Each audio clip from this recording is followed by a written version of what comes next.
The way of Indian life नामक पुस्तक किसने लिखी?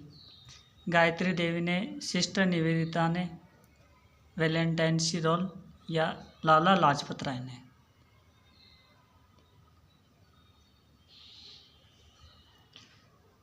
सिस्टर निवेदिता।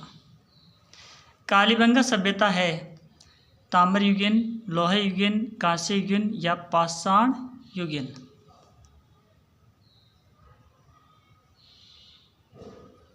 कालीबंगा सभ्यता कांस्य युगीन है। भारत में सर्वाधिक रेडियो कार्बन डेटिंग, ये आयु ज्ञात करने की विधि होती है जिसकी सहायता से किसी भी जीवाश्म की हम आयु ज्ञात कर सकते हैं ये कितने साल पुराना जीवाश्म है। तो ये रेडियो कार्बन डेटिंग ये किस सभ्यता में इसका ज़्यादा प्रयोग हुआ है? बालाथल में, बैराठ में, गिलोन में या बागौर में? दोस्तों सबसे ज़्यादा प्रयोग हुआ है इसका बागौर सभ्यता में। जैत्र सिंह कहाँ का शासक था? मारवाड़ का, मेवाड़ का, जालोर का या बूंदी का?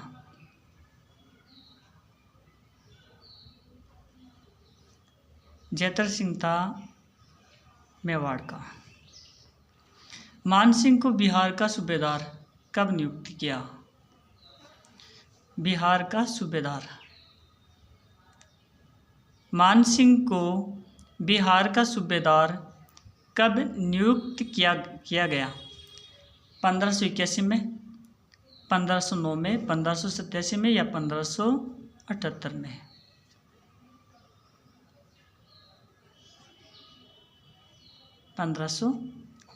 में।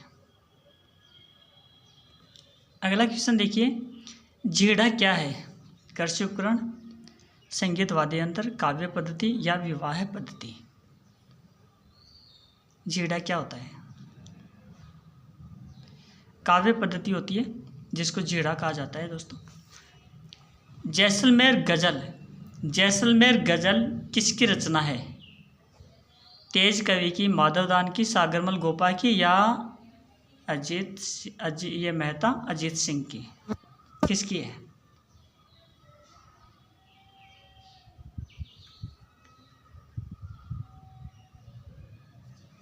जैसलमेर गजल है तेज कवि की। सागरमल गोपा को जेल में कब जिंदा जला दिया?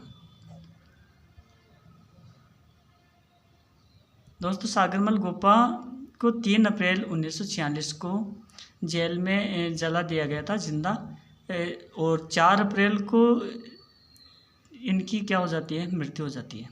कारण क्या था? इन्होंने एक किताब लिखी थी जैसलमेर में गुंडा राज। तो जैसलमेर में गुंडा राज किताब लिखी तो उस समय महारावल जवाहर सिंह थे। कौन थे? महारावल जवाहर सिंह वहाँ के शासक थे। तो उनको ये मतलब ये किताब, ये क्रांतिकारी नेता थे, तो इनकी किताब के आधार पे तो उनके सम्मान को ठेस पहुँची। तो जैसे सम्मान को ठेस पहुँचे तो उन्होंने क्या करा, इनको जिंदा जला दिया, क्योंकि जागीरदार नहीं चाहते थे कि अपनी जो गलतियां थी वो जनता के सामने रखी जाए। इसलिए इनके सामने एक ये महारावल जवाहर सिंह के समय ये अमानवीय घटना हुई थी, और हालांकि वो नहीं चाहते थे लेकिन फिर भी उनके जो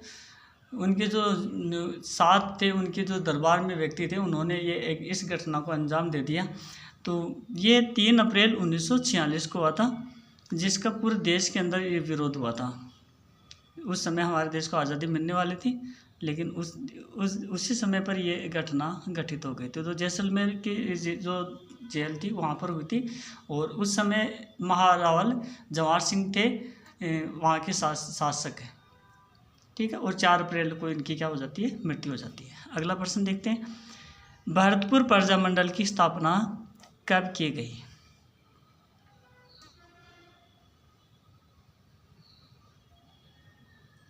उन्नीस सौ उनचालीस को भरतपुर प्रजामंडल की स्थापना हुई थी। दोस्तों ये तो थे इम्पोर्टेंट क्वेश्चंस। अब थोड़ा सा नोट्स पढ़ लेते हैं। तो देखिए अपन नागौर जिले के बारे में पढ़ रहे हैं। नागौर में क्या क्या है? तो यहाँ पर एक केवाय माता है। कौन सी माता है? केवाई माता का मंदिर यहाँ पर नागौर में बना हुआ है। यहीं पर बावल माता का मंदिर बना हुआ है। और बड़े पीर की दरगाह यहाँ पर है, जो कादरिया शाखा से संबंधित है। और यहाँ पर सैयद सैफुद्दीन अब्दुल वहाब, जिनको बड़े पीर कहा जाता है, उनकी दरगाह है ये। जैन विश्व भारती जो लाडनू में स्थित है, ये नागौर जिले में है।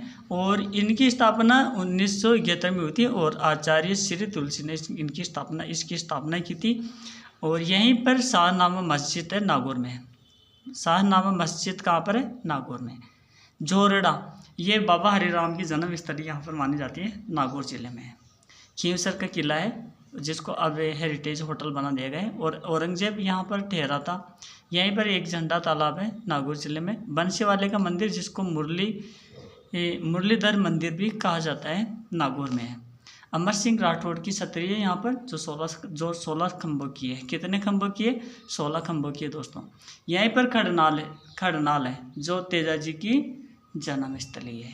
तेजाजी की जन्मस्थली। और तेजाजी को आपको बताया, हमारे राजस्थान में बहुत ज़्यादा इनकी मान्यता है। और यहीं पर लाखों लाव तालाब भी है, और जो मोंडवा में स्थित है, नागौर जिले के अंदर है। कहाँ पर है? नागौर जिले में। यहीं पर अप्पाजी सिंधिया की छतरी है। किसकी छतरी है? अप्पाजी सिंधिया की यहाँ पर छतरी है। और नागौर का किला, जिसमें 2 चीज़ें हैं, एक तो बादल महल और शीश महल। ये चौहान शासक सोमेश्वर के सामंत था। चौहान शासक था सोमेश्वर, उनका एक सामंत था, जिसको कैमास से कहा जाता था। और उन्होंने ये बनवाई थी, ये नागौर का किला बनवाया था, जिसको अहिच छत्रपुर कहा जाता है दोस्तों। और 1154 ईस्वी में इसका निर्माण करवाया गया था।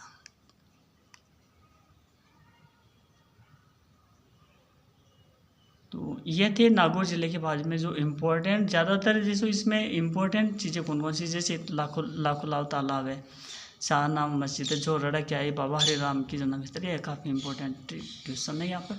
केवाई माता भावल माता है। और एक यहाँ पर जो जैन विश्व भारती लाडनू में है, यह भी काफ़ी इम्पोर्टेंट है। बड़े पीर की जो दरगाह है, जो कादरिया शाखा की है, सैयद सैफुद्दीन वहाब की है। तो ये भी इसमें 3-4 क्वेश्चन यहाँ से बन जाते हैं।